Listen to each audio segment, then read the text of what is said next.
Next up, we are going to get to hear from Francine Walker, who is all things media for the bar. And as I'm sure she's going to tell you, the big push for social media engagement in recent years has made its way to the bar, and the bar is doing a great job of it. And she'll probably mention that even as we've been sitting here, things have been going on around us. Francine? Thanks, Matt.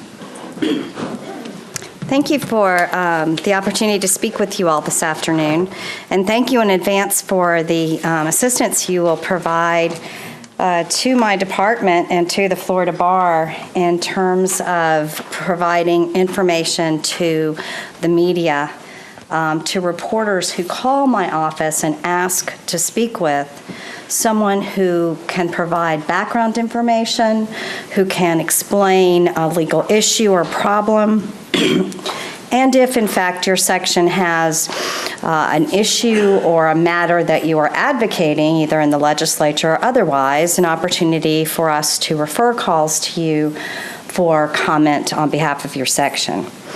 In your materials, I have a brief greeting and start again with a thank you, saying how important it is for the bar to be able to refer calls to you as section leaders. And there are 3 of us who speak with reporters. We have a dedicated media line with no voicemail. Even though the media has changed a lot and technology has changed a lot, I'm still old school according to my staff because I've been doing this for a very long time. And I insist that one of us be available within an hour among the 3 of us, and that all calls from the news media be answered by a person, no voicemail. So I'm still operating my media relations program that way, and I am one of the 3 people that answers calls. So I'll just give you some quick examples of questions from reporters that might be referred to you, and then we'll go over briefly what's in your materials in terms of media interview tips if you haven't had a great deal of experience with the media, or maybe you just need a refresher now that you've come to your section's leadership position.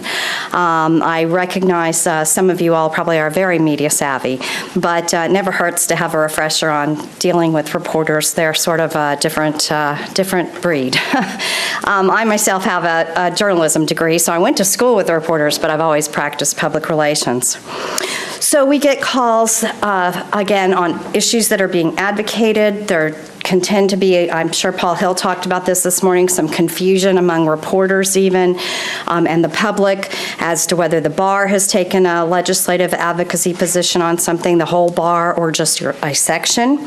So we will get calls in my office, despite your sections working to establish your identity and receive credit for what you're advocating for. There will still be so many people who will say it's the bar. So we will receive calls about issues you're advocating, and unless you've indicated to us otherwise, we'll refer those calls from the reporters or refer the reporters to the chair or chair-elect of the section. We usually give both names. And it's pretty easy too, because we go to the website where we have the listing for your section, and there's the information right there.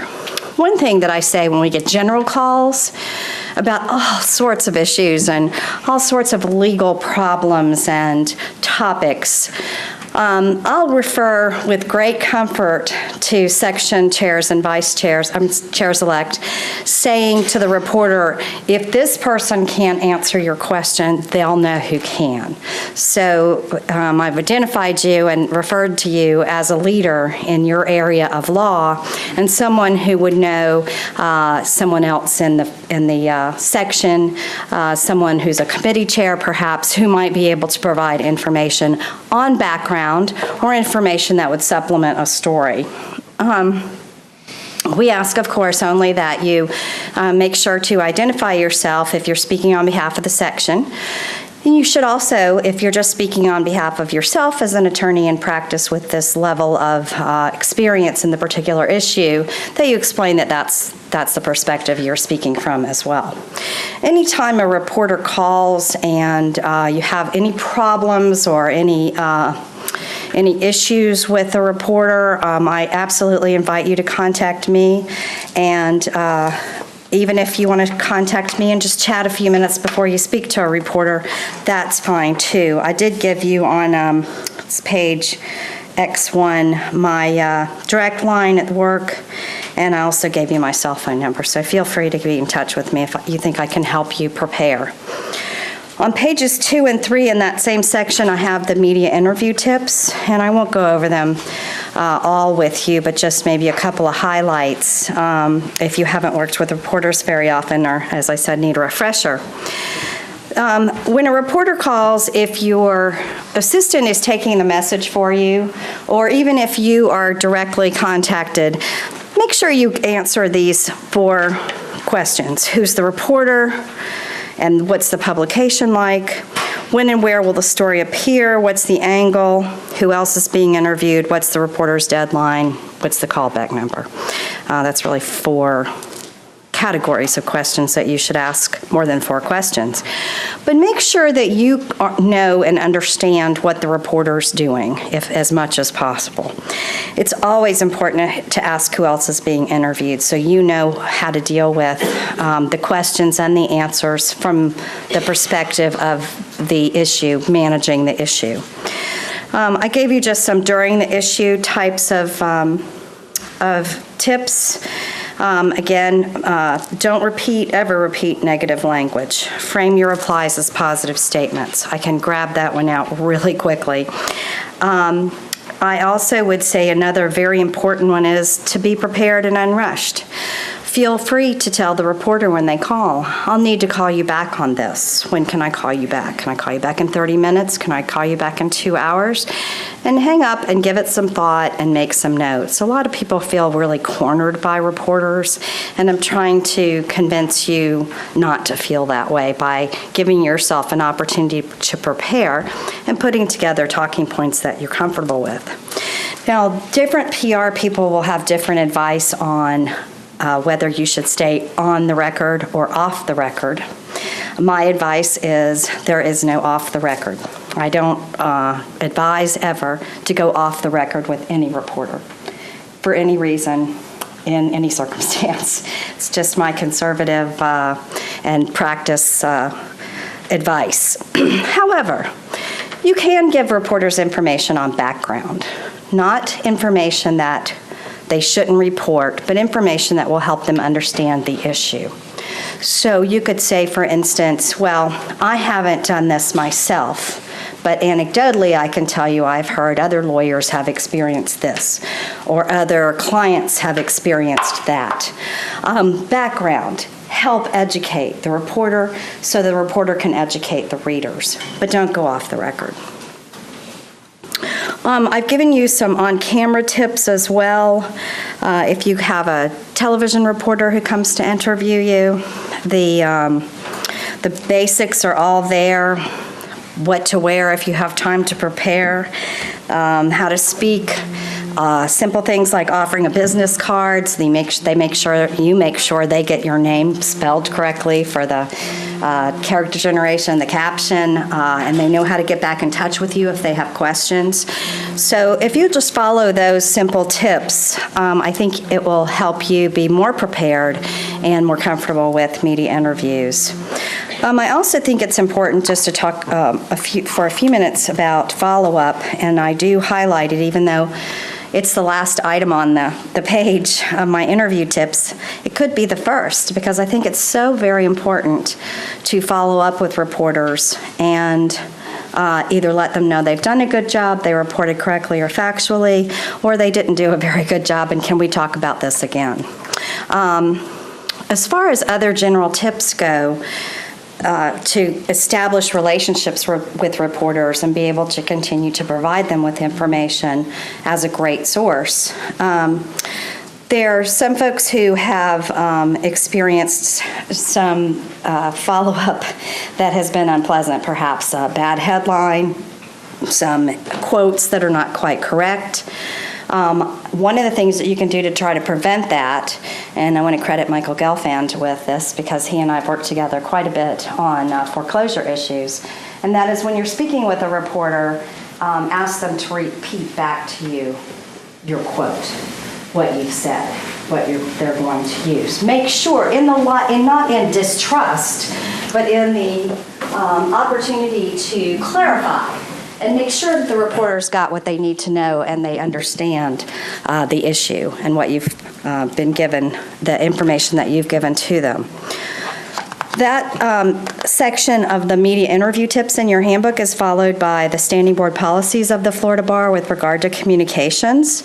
The communications policy, which talks about the authorized staff activities, the activities of the Board of Governors, and the Communications Committee of the Board, the Journal and News editorial policy, the advertising policy, and committee organization. So I invite you just to let me know if you have any questions on any of that.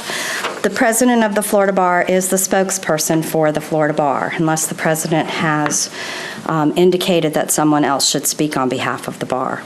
So that's the other thing that you can certainly do if you're pressed to represent yourself as speaking for the Florida Bar. You can refer the reporter back to me, or Greg is a very open and accessible president, so he could also be directly contacted. Although I think it would be better for Greg and better for everyone around if you refer them back to me so I can get an idea of where they're going next, what they've gained from speaking with you or interviewing you, and what they're looking for from the bar.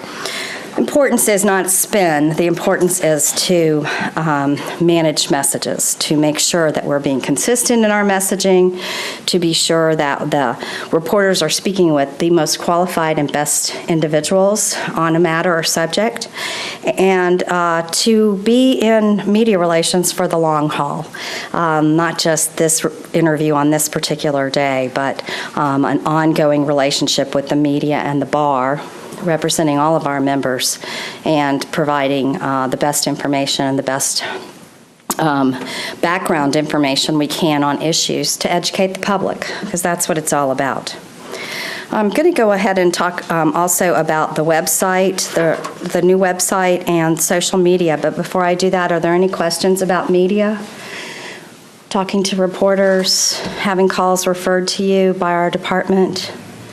Okay, thanks.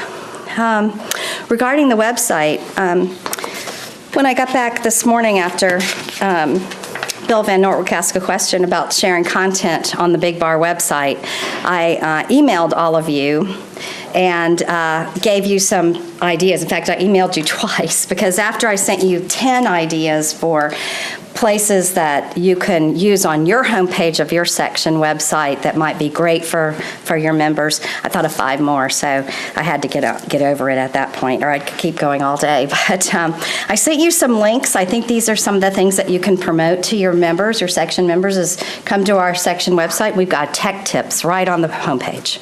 We've got member benefits. We've got the bar's master calendar. Whatever you find among this list, or the entire list, you could put right on your homepage or right on your member services page and have those direct links to the bar's website with that information. And so I think it's something you could promote in emails or in your newsletters. The tech tips have particularly been very popular. We just started publishing those in October, and they're extremely popular. The other thing that's very popular and has, until very recently, been limited only to bar leadership, including section chairs, is the bar's daily news summary. If you're not already receiving the daily news summary, and you should be, it is a daily, published ideally by 11 a.m., barring any technical issues. Generally, that's the only thing that keeps us from being done with it by 11, is a summary of major news across the state from various sources, summarized. It's actually summarized by a member of my staff, so that the key points are covered in the summary. And then there are links to the articles. Increasingly, online newspapers have put up firewalls, and you have to have subscriptions to them. So if you want a copy of the article, we can email you the text. There's a contact person listed at the top of the Daily News Summary that you can email and say, can you send me the whole Daily News Business Review article? And we're happy to do that. But we hope that the summary will provide you with a quick look and good information about what's going on around the state in legal circles and reporting on legal issues and topics. We have sections on the judiciary, we have sections on criminal justice issues, civil justice issues, we have news about the bar. These are all picked up out of online versions of the major daily newspapers. So you can, from back to my list of 15 links, that might be another great thing to promote to your members. It's on the bar's homepage now, but you don't have to tell them that. You can tell them that come to the section webpage around noon every day, and you'll get the highlights from the daily news around the state. And that link is described on your email from me this morning, the Florida Bar Daily News Summary. So there's some other things here that I think you'll find helpful, I hope, with boosting your content and boosting your members visiting your section website. If there's anything else I can do to help, let me know. As far as the website goes, I brought a two-sided quick look at the new website. The new website is not just a redesign, it's a new platform, it's a new product in publishing websites called the WebSphere Portal. It's an IBM product. And it provides the bar with many, many more opportunities to provide information to members in various ways. More video, more photos, more dynamic information, and information that, based on the layout and design, is proven to be useful communication, proven to be easy to navigate. There are many features of this website that have been tested with hundreds of thousands of people as to where they look for things, how they look for things on websites. And it will probably take some adjustment, that changes always do, from bar members, but we hope that you will become very comfortable with the new web page and be able to find everything you're looking for. One of the things that you cannot see on my handout is at the very bottom of the page. If you scroll to the very bottom of the page, there is an extensive list of the key items that are available. So it's basically our sitemap, and it's right there. You don't have to find where the sitemap is and click on the sitemap and see maybe even thousands of things. But the key items are going to be listed at the bottom of the page, and that is on every page, not just the home page. So once you get into something and you realize this isn't where I want to be, or, oh, I need to look at this now to supplement what I've just read, just scroll down to the bottom of the page and you should find what you're looking for. The other thing that the new website does is it offers us an opportunity to customize pages for each of our members. So once you log in to the website, you'll reach your My Florida Bar page, which is on the other side of the handout. And there you will find information only you can view based on your username and password, based on your login. This is not for public consumption, but for you. So right now what you'll see is all highlighted on here, your contact information and a quick way to update that information. You've already entered your username and password. You don't have to do it all over again. You don't have to enter it repeatedly to do different types of things and different prices on the website. Here you would be able to change your profile information. You would be able to look quickly at your public profile so you can be reminded of what the public is seeing or what other bar members are seeing on your public profile page. You can see if your fees are current and be able to pay your fees right away. You can see where you are based on your reporting to us in your CLE cycle with very nice easy graphics. And also you can go to right from there to the course list if you need something and you need something quickly. And it's kind of amazing, frankly, how many people that leave it to the last minute, how many bar members are, gosh, go look at that and say, I don't have much time, I got to go look for some courses. So right there you can go straight to the course list. You can go to the requirements.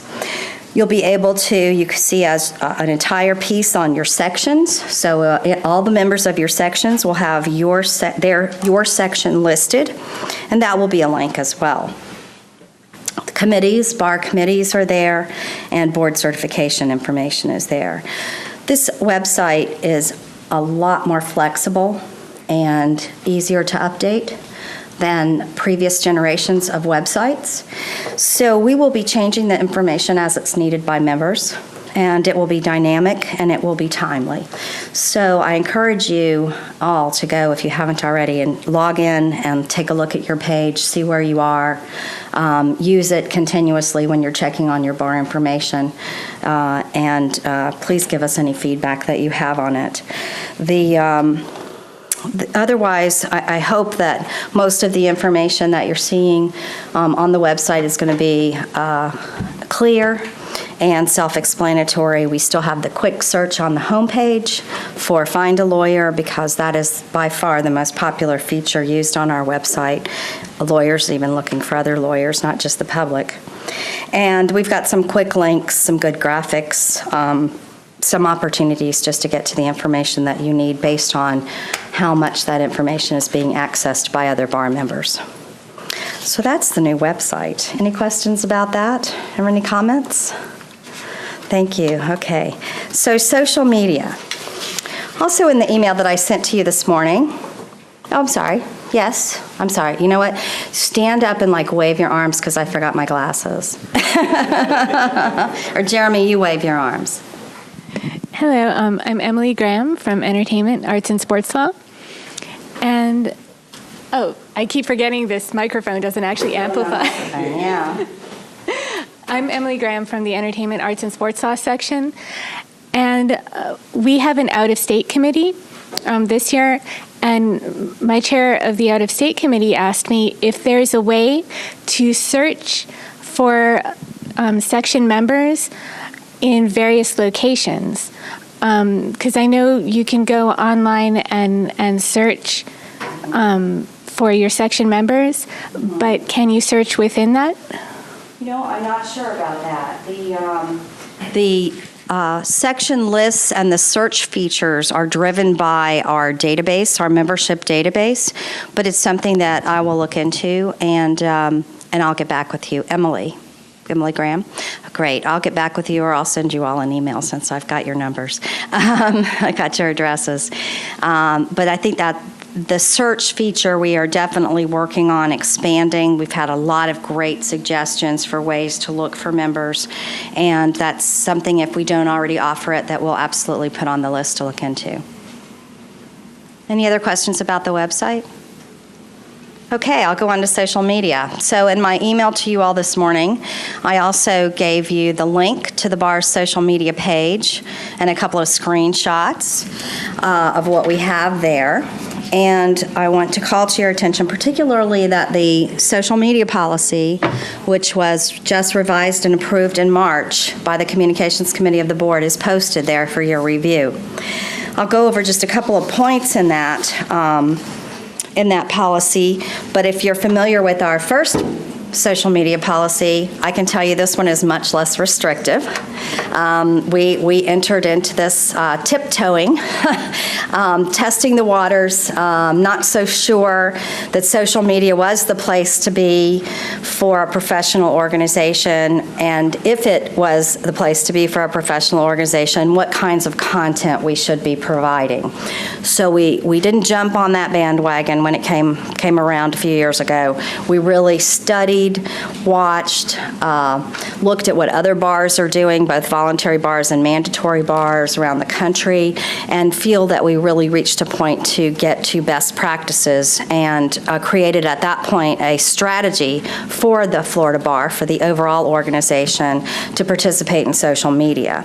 And when that strategy was created, at the same time, the board approved us expanding from having just a Facebook page and a Twitter feed to also using some other social media that's being widely used in some cases, and in other cases is predicted to be up and coming.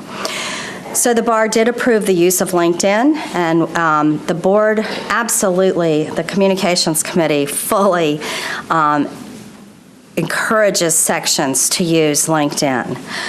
We ask that you set them up as closed groups, that you only use LinkedIn groups, and that you adhere to LinkedIn's professional community guidelines. There are several sections that have allowed me to join their LinkedIn groups, and I get their notifications of postings, and it's great information. It's timely. It's a super way to communicate with the folks who want to be in touch with what's going on in your world. The LinkedIn groups provide some other opportunities for information sharing for your members. So a member could get on and maybe throw out a question and create some dialogue about an issue. But we're strongly encouraging sections and committees this year to get on LinkedIn. The Twitter policy was changed. It used to be that you could only tweet something that would be linked back to your own website. We don't discourage that, tweeting to get folks to go look at complete and thorough information beyond 140 characters on your website. But we recognized, and it was actually the Consumer Protection Law Committee that came to the Communications Committee with the thought that there are other sources out there that are very active in the Twitter sphere, whatever, the Twitter world, that are good sources for information for you to pass along to your members. So we created, and in the social media policy, you'll see there's an appendix of some suggested sources for information that can either be retweeted, in other words, they've tweeted it, you've gotten it, and you want to retweet it to all your members, or that you all could look for content for if you have an active social media committee that's looking for content to put out there. The bar itself expanded also into YouTube, into Pinterest, and into Google+. And we're still really, I have to say, testing the waters on Google+ and Pinterest. They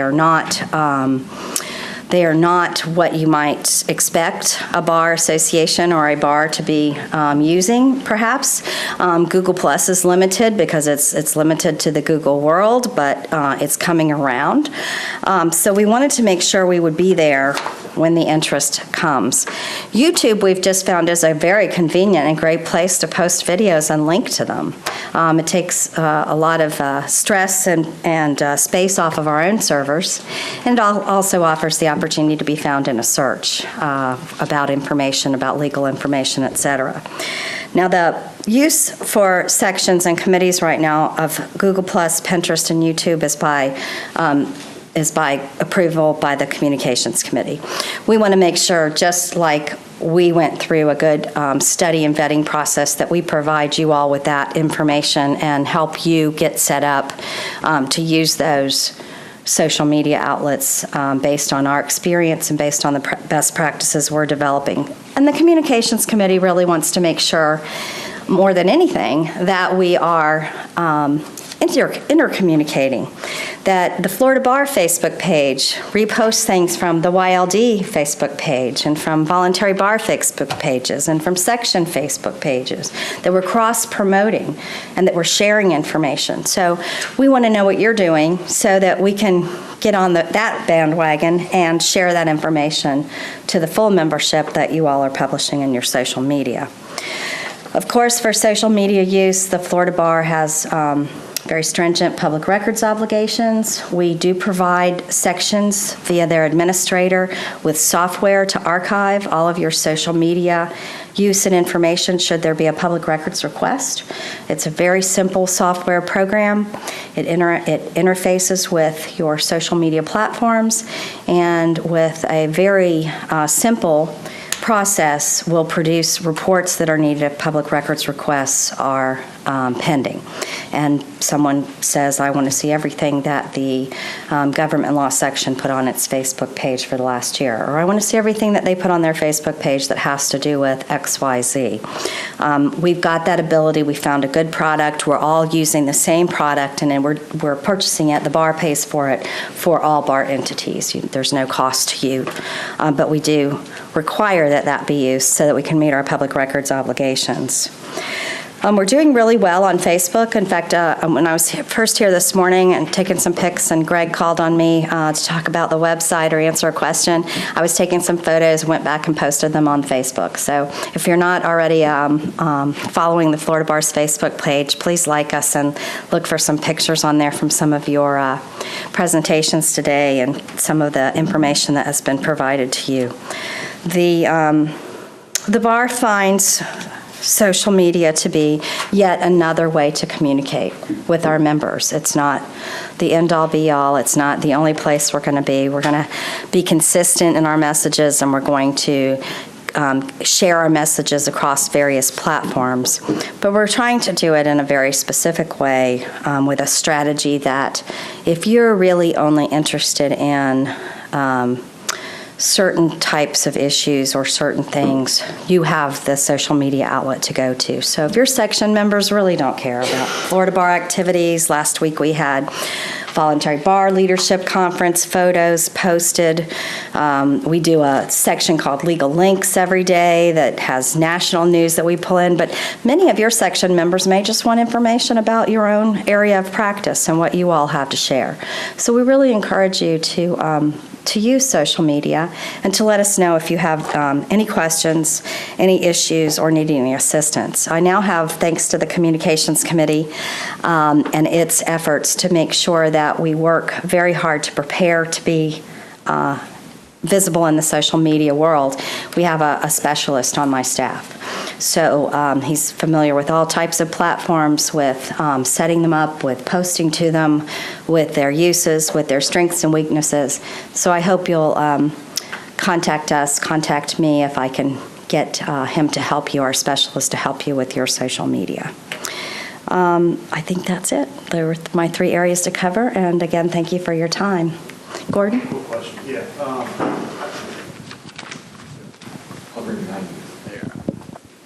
I think the bar has about 3,000 people liking it on Facebook currently. In a recent survey, there are approximately 50,000 Florida Bar members that are on Facebook and utilize social media. What is the bar doing to get those other 47,000 attorneys onto its Facebook page and to follow the bar on social media? Well, now you'll find on our homepage what you see on most websites, and that's links right to. All of them are set up right there, as well as a tab that says follow us. We have this social media page. You can go and see what all the social media offerings are, and right from that page, get on there.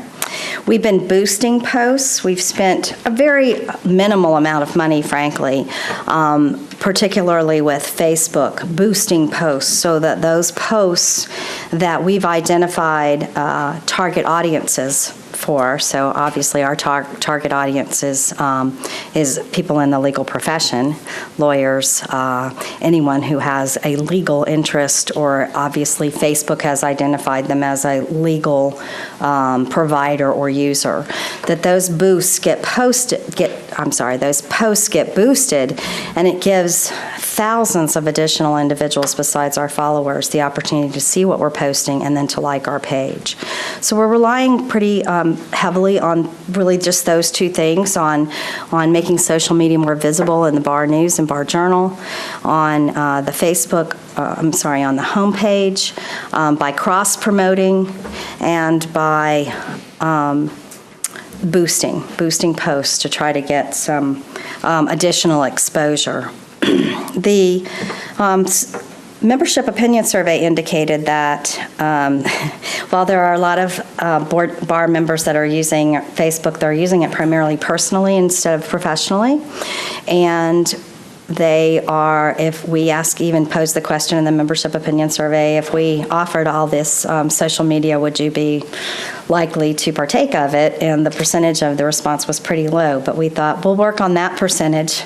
We'll work on that 8 to 10% who said they would get involved in our social media and set that as our goal for this year. We're doing really well to meet that goal of reaching out to those folks from a random sample who said they'd participate on social media.